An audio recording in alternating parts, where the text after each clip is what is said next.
The Department of Justice says it will thoroughly study the House of Representatives Quad Committee's recommendation to file crimes against humanity complaints against former President Rodrigo Duterte and his allies, even assuring that complaints would be filed should sufficient evidence warrant it.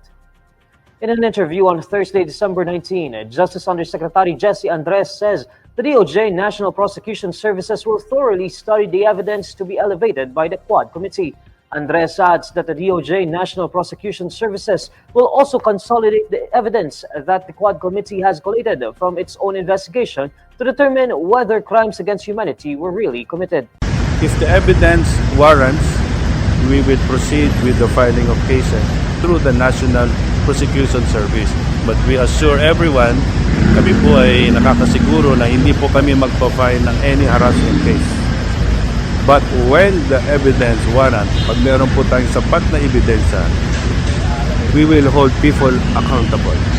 Andres' statement came after President Bongbong Marcos earlier said that the DOJ will have to review the Quad Committee's recommendation to file crimes against humanity complaints against Duterte and his allies for their alleged role in the extrajudicial killings in the war on drugs. According to Andres, all resource persons who testify before the Quad Committee's hearing may also be summoned by the National Bureau of Investigation to receive their formal affidavits.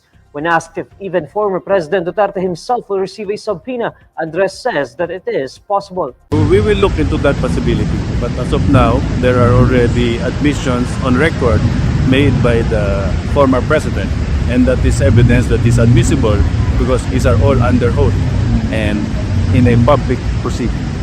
The DOJ official also says that the department is currently studying if the case buildup would overlap with the probe being conducted by the International Criminal Court against Duterte's infamous drug war.